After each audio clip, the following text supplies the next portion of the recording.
The world of food and drink. It's full of private back doors, hidden menus, and secret ingredients. I am food writer Aun Koh. This week, I'm in Hong Kong, where this tightly packed city is bound to be hiding some great food secrets. I try to keep it a secret because everyone will come and ask me to do it and I will have no time. This is Secret Delicious.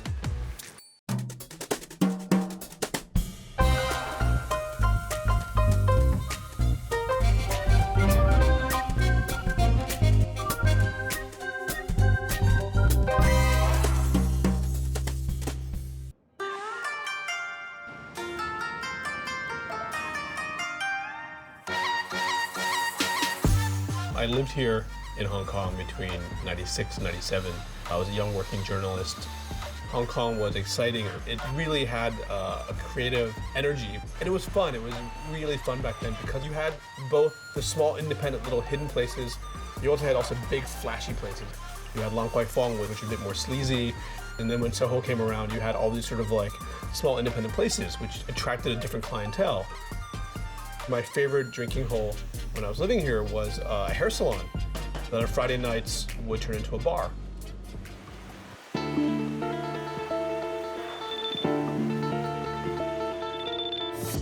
When we flew in, we had arranged to stay at the Pottinger, which is a fabulous little boutique hotel in between Stanley Street and Queens Road. And it's amazing. It's the most perfectly located city hotel that I've stayed in a long time. So, you know, one of the people I love to visit when I'm in Hong Kong is an old friend named Karen Yap. Hello. Hey, how are you? Great to see you. Good to see you. Welcome back to the hotel. Thank you. And she's like, yeah, actually, let's meet in the Pottinger Hotel. But I had told her I wanted to go somewhere secret. So she's like, no, don't worry. I know what you want. Okay. So hi, can we check in? Then turned to the manager and said, we want to check into room 309. This is a bit like, you know, my wife might get mad at you. And so what is room 309? It's actually a secret bar. Okay. So I haven't been there before, but I'm excited to try it out. Very cool. But first we actually have to There you go, sir. Thank you for checking in 309, and here's your room tour. Ooh, this is very sexy. Oh, it's very intimate. You're taking me to your room. Well, let's go check it out. It's kind of fun. It's like checking into a hotel. I didn't know what to expect. Like, is it going to be a hotel room? Is it going to be, you know, where is it? So we went down the hallway. We saw a hotel room door to 309. Here we go. And so we just tapped and got in. And it's this beautiful, long, ornate bar, dim, sexy, a lot of sort of green colors, a little Art Deco inspired. We introduced ourselves to Hung Yi. Hung Yi is the bar manager there. Really nice guy. Welcome to room 309. Excited to be here. Thank you. First time actually. Okay, so it's the first time. Mine too. So room 309 is all based on imagination because this hotel, all the room you start from 6th floor, and we create the name also 309. There's no room here actually before. So here's our menu. Thank you. Then you can see nothing now. This is actually our signature cocktail menu. Take it out, Cool. put in the front. That's cute. Then you can see more clearly. They specialize in the whole range of signature cocktails that were completely clear. So why are you making the drinks clear? If we can take out the color, then the guests cannot judge the drinks. Maybe sometimes you think, oh, this drink is too strong. Maybe red color, or I don't like red color, something like that. That's true actually. I hate blue drinks. Every time Really? I see something that's blue, I'm like, I can't drink that. That's gonna give me a hangover. I heard a lot of customers say don't like blue drink also. See, I'm not the only one. Yeah. We should do a little Excited. test. Yes, okay. I'm Okay. excited. If you don't see the ingredients in a cocktail or don't see the color, could I still tell what it is? So I challenged Karen and myself. I said, look, you know, Hung Yi, make us a drink. Make us a small shot of something that is a signature and see whether we know what it is. Okay. So here's the challenge. It smells good. I can smell something sweet. Yeah, it's a very familiar aroma. Oh, that's very interesting. Thank you. Okay, that's. Okay, I'm guessing number I 6. definitely know what it is. It's number 6. Yeah. This is You awesome. also? It's, You also yeah, think it's number because 6? I love old fashioned. Okay. And I can taste the peanut butter very strongly. Okay. I think he was being really nice to us. Cheers. He gave us something really easy to identify. It was a beautiful peanut butter banana old fashioned. It was like the best Elvis cocktail I've had. How do you actually make a peanut butter bourbon that is clear? Actually, we have a machine to do a redistillation process. So first we blend the peanut butter and the bourbon already, and then we do the redistill again. Then we will get both the flavor but no color come out. Because sometimes if you take ingredients and mash it together, let's say you throw a banana, like a caramelized banana, and some pandan and some alcohol, it's a brown goop. And no one wants to drink brown goop. But you put it in a rotovac, and in half an hour, 45 minutes, or what have you, you get a beautiful clear liquor. A rotovac is the device in which you put liquid in one end in a big beaker that spins. And it goes through this device, it goes up the tubes, redistills, condenses, and when it comes out, it's a clear liquid. So now you can decide your drink. Okay. In general, I like whiskey or gin. So what would you recommend? Where's my whiskey sour better? I'm gonna go for the clear colada punch.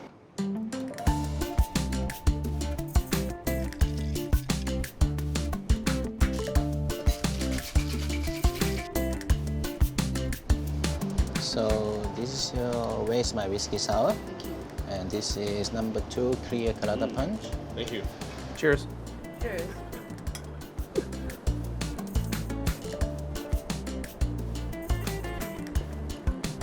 Oh, that's good. Delicious. So is drinks okay for you? Yeah, I mean, I didn't expect this, but I love it. You know, I love the way it doesn't have the egg white you usually get. Yeah. So, you know, with lipstick. Women do it like that. Yeah, I like the peach. It gives it a light fruitiness. This is lovely too. The coconut candy that you've obviously infused in the rum Yes. really comes out. It reminds me of those candies you used to eat as a kid. And the balance with just a slight acidity from the pineapple juice really makes it very refreshing, very well-rounded. You could drink a lot of this. Yes. The whole idea of this drink is we want to create something can have it all day. Yes. So actually it's very easy to drink, but you still can taste a lot of flavor inside. There seems to be a trend, or historically there's been a lot of secret bars or sort of hidden bars in Hong Kong. I mean, have you seen that over the years? There's definitely been a lot more, but I think also not just secret bars, also a lot of restaurants. You know, it's a whole journey to find the restaurant. Yeah. And it's just, you know, people always looking for something new. This is fantastic. Hongi, thank you so much for the drinks. Thank you. Thank you for meeting me and seeing me. Cheers. It's great to see you. And thanks, and I finally got to come here, so thank you for that. Awesome. Cheers.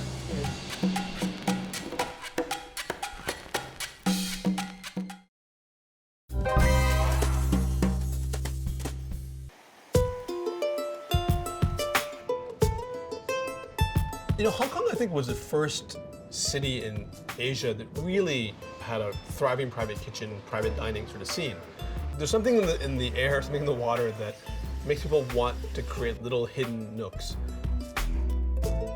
Margaret Yuan was a creative director for an ad agency that was cooking, obviously, private dining on weekends. And over time, you know, her dinners became more and more popular.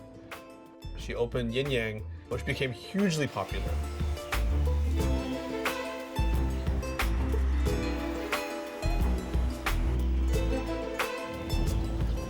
So we are going to a quite secret private kitchen. Yeah. This is middle of nowhere, isn't it? Yeah, exactly. I think this is the part of the dining experience, like an adventure. Michelle, I met through a friend of mine. She's a riot. She became a food journalist and then a TV food host. Michelle said, "Oh, actually, I've known Chef Margaret for a long time. So let me take you to Yinyang Coastal if you haven't been." So the only way to get here is Yes. on the beach. Yeah? There's no like road. No, we could have roads, but Okay. it's more easy from here to there. Margaret decided to leave the city of Hong Kong and moved out to the suburbs to a village called Dengao, a little beach village. And she's the only restaurant in the entire village. This really is middle of like nowhere, but it's super cool. Hi, Margaret. Hi, Michelle. To meet my friend. Hi, how are you? Hi. Hi, Nice to nice meet to you. meet you. Yeah, this is the chef today. So you have some lots of questions to ask, Yes. Margaret. I can ask you, why are you here, first of all? I mean, this is not anywhere central. I mean, Well, I don't like central places to start with. I like being close to nature. Like I have my own garden, I have my own herbs, I have everything. The markets nearby have fresh fish, so I prefer to be here. how would you describe what you cook? I would say it's contemporary Chinese. So what are the things we're going to be tasting today? You're gonna be tasting my favorite yellow earth chicken. There's no earth on the chicken, but she calls it that because it's a local yellow chicken, which has just so much flavor. It's so yummy. Especially because Margaret using a very authentic clay oven to make the chicken. I can't tell you more because you will know. Except to eat it, right? You find it yourself. But this is a very old-fashioned sort of way of cooking. What happened was that this is also very Hong Kong. Because old-fashioned way of cooking, they do it in a real urn, but there are no urns in Hong Kong to start with.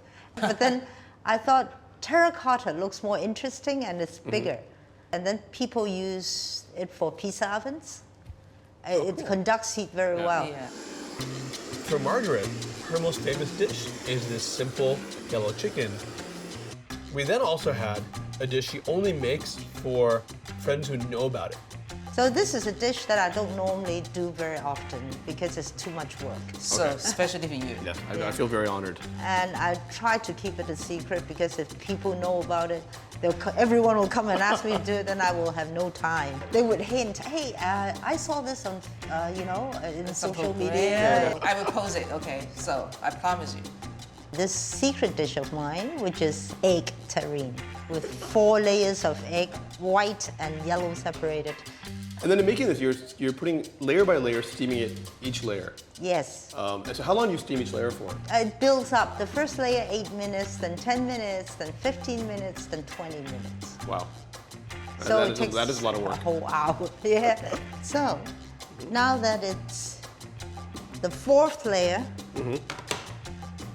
second layer of yellow, 4th layer in total, we're going to add these hand-picked baby mussels. Oh, yeah. Oh, wow.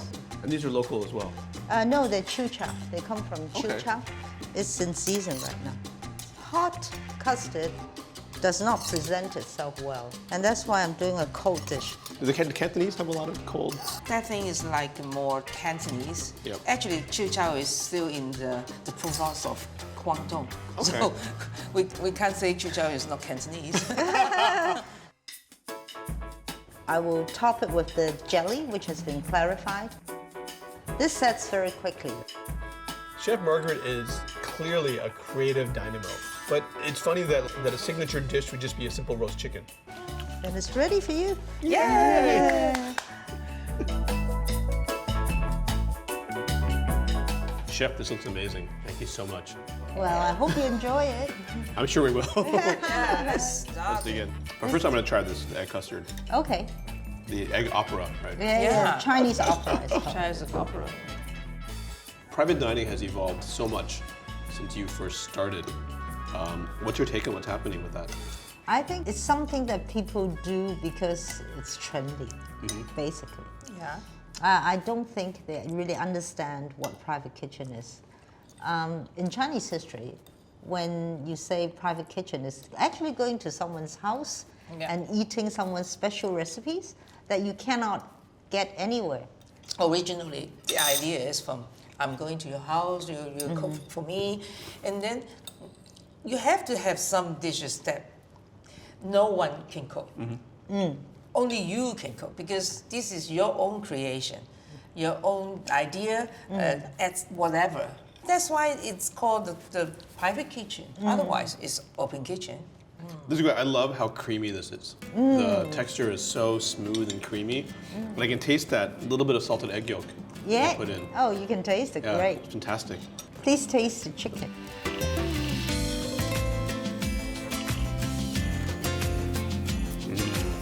This has so much flavor. When you dig into that yellow chicken, it's like eating the best home-cooked dish that you can never actually have at someone's home. This is your most famous signature dish, right? Oh, yes.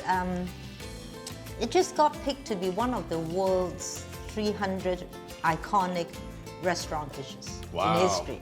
That's cool. So I'm quite pleased with that. In history. Yeah, it's a lot historical. That's amazing. Yeah. Margaret's food is beautiful. It has that combination of refined skill with soul and heart. Margaret's giving you food that in your mind you could think, oh yeah, this is incredible comfort food, but it's refined and there is so much technique and skill in it. And I think that's a true mark of a great chef.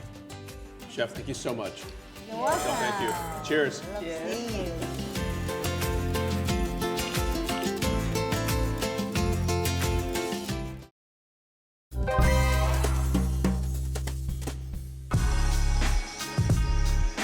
In Hong Kong, you have a phenomenal history of Cantonese food. I've eaten at some of the great Cantonese restaurants, but I would never pretend to be an expert in the cuisine. Vicky Lau became crowned as Asia's best female chef.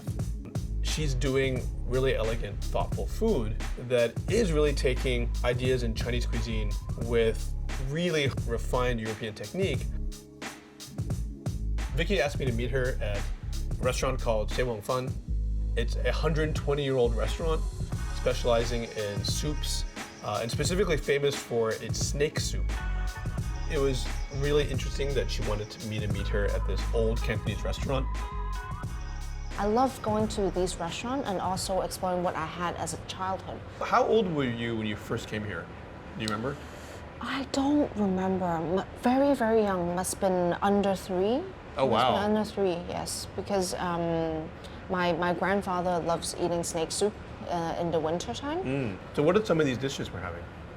So of course there's the famous snake soup Okay. that they have all year round, and it's boiled with some secret ingredients in their broth. This is a flavor that you enjoyed as Yes, growing up. this is a very classic Cantonese flavor with very old taste that you Okay. cannot find anywhere else. So which is the snake? Go ahead. So it's shredded. The meat part is the shredded meat that you see Okay. with the mixed in with the mushroom. Everything is boiled together. Nice. Tastes like chicken. It's got that sweetness and umami-ness Yeah. to it. It's somewhere between like a fish and a chicken, right? Yes, It's yes. a weird kind of meat. Yeah. It's believed to keep your body warm in the winter. So we have that every year. Okay. What aspects of your own childhood have you taken into your own cuisine? A lot, actually. My Chinese side of cooking really comes from my nostalgic memory of Chinese food. When you started cooking yourself, were you cooking these Cantonese classics or were you already cooking European food right away? I was more cooking international. I was Okay. never formally trained in Chinese cuisine. That's why I'm counting on my nostalgic flavors for that. Yeah. She's a chef that tries to combine both Cantonese cuisine heritage with French technique, French training. And I think she wanted me to understand where she comes from by asking me to meet her at this old restaurant.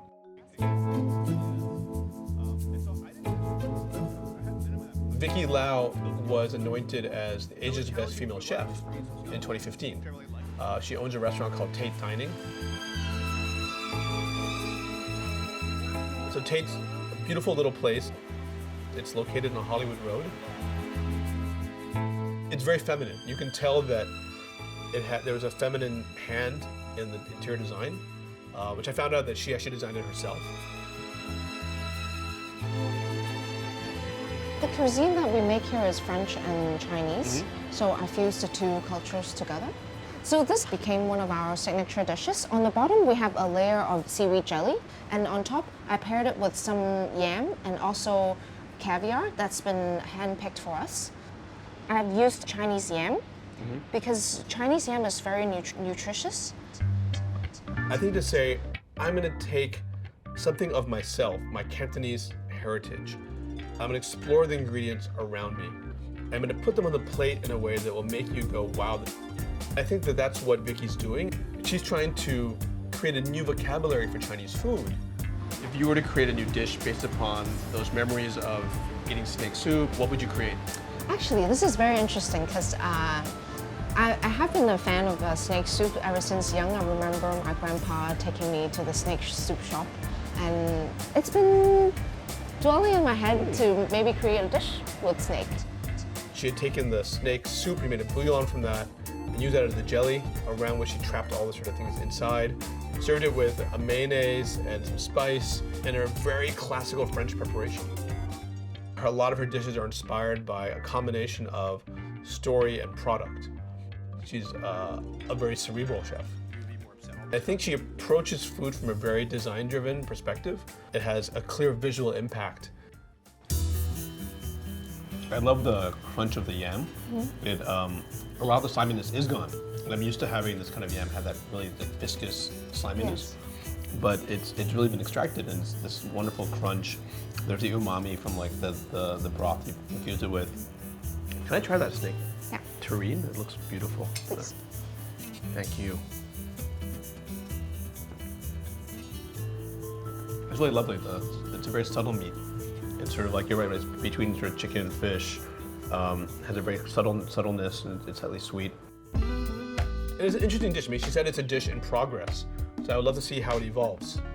I think it's important for young Asian chefs working in Asia today to dig into their past, to dig into the cuisine in which they grew up on. They don't have to cook that, but I think it informs who they are. Thank you so much. Thank No, it's you. always great to Thank visit. you. Thanks. Thank you. It was exciting to meet Vicky and also Margaret, and to see that these really kick-ass women are really just doing their own thing in a sector dominated usually by boys. Hong Kong is a place that is always reinventing itself, but because of that, it always feels fresh and relevant. And you always know when you come to Hong Kong, you can find something cool to discover.